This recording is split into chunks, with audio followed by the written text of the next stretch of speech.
Hello. So today I've come to the ocean, and it's been quite some time since I've been to the ocean, being back in the US. And when you come to the ocean and you see this expansive space, all of the water to the horizon, it brings feelings of clear-mindedness and an expanded awareness. And so I thought it would be a great time to talk about the source and Om. And the feeling that sometimes when we call it the source, we think of maybe we think of a point, some distance, something far away, something abstract and difficult to grasp. But the source is not a point somewhere far away, something a long time ago. The source is all, the entirety, the wholeness, the fullness, the completeness. It is everything together as one. And so it is within you as it is without you. Both meaning in this thing we call body, mind, and beyond or outside of what we call body, mind. And it is with what we call ego or sense of I, this identified being of forms. And it is without this being labeled with a name and a place and a time. And so Om, the mantra, the Sanskrit mantra, which has many similar words and sounds, phonemes from other cultures and languages. I like to think about breaking down the sound of Om into simple words and sounds that are very commonly uttered from the beginning. You think of when a child starts to make their first sounds. They make a few different sounds, but one of the common ones is and ah. Those sounds which are just the open of the mouth and the vibration of the vocal cords. We get right? And you'll find that many of the languages put the most important first words that a child learns to use that sound with some other important simple sounds. Ma, pa, right? Da, ma. So Om chanting is the root sound. It is the sound which brings us to the feeling of the all, within and without. And there's many symbolisms within the sound Om. The sound can be broken down into three parts of sound and a space of silence after the sound. And this is important because sound is something that comes out of the contrast of silence. Form is something that comes out of the contrast of space. Chanting Om, the three sounds match to the three states of consciousness we experience: awake, dreaming, and sleeping. The sounds starting, the ah, the beginning sound of the open mouth, the vocal cords vibrating, it's the sound of wakefulness. As we continue to close our mouth while we vocalize,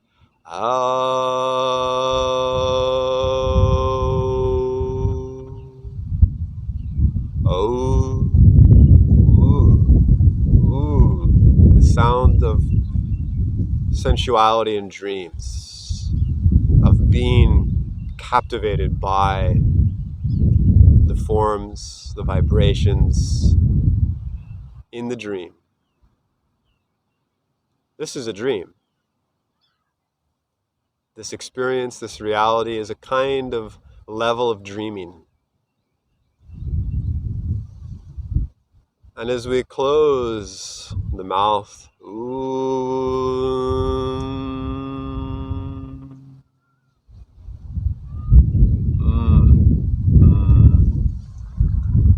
this is the sound of relaxation, release,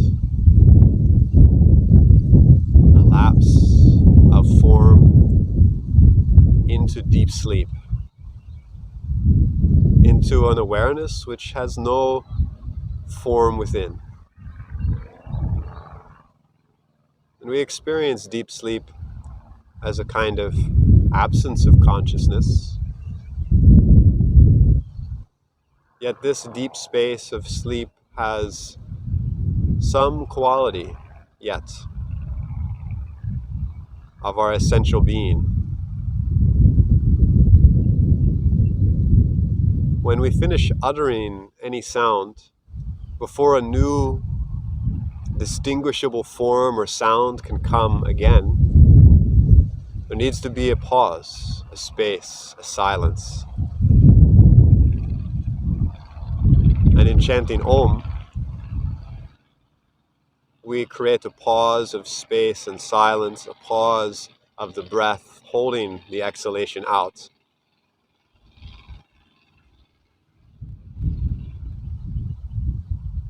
And it is this pause which allows for that connection to the source and to the all, which allows for that space of remembering the being, which allows or holds the potential for this experience. So when we chant Om, to have this deep felt experience of remembering, we can consciously move our attention to these sound parts.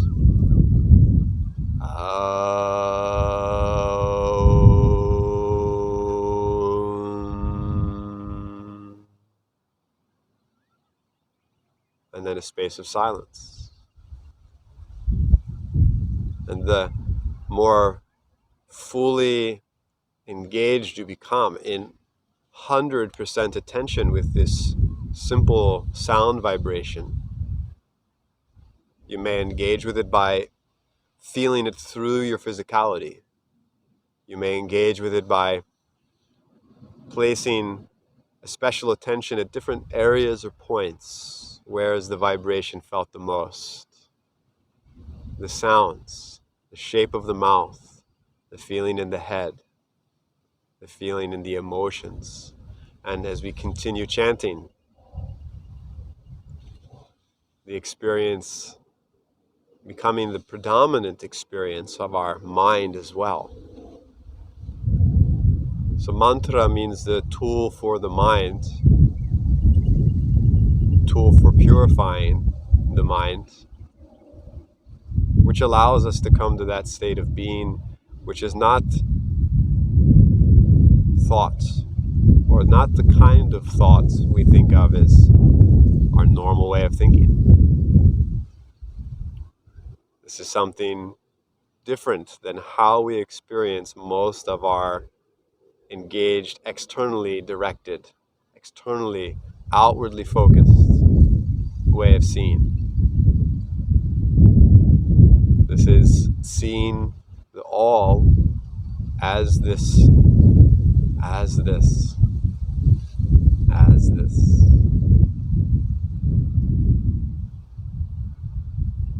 So I encourage you to find these states within the Om sounds, within the Om space and silence.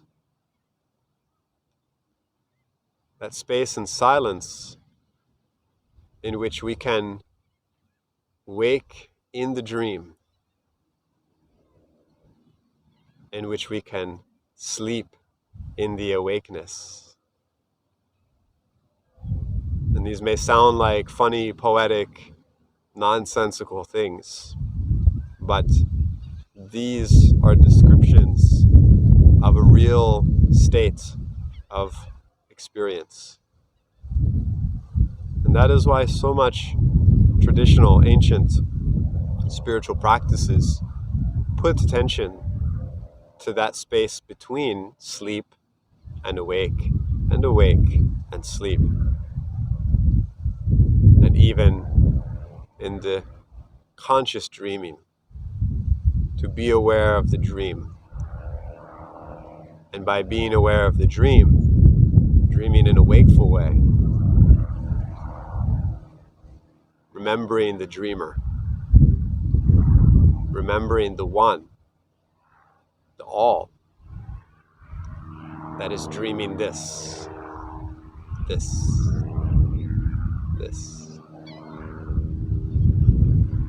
Hari Om.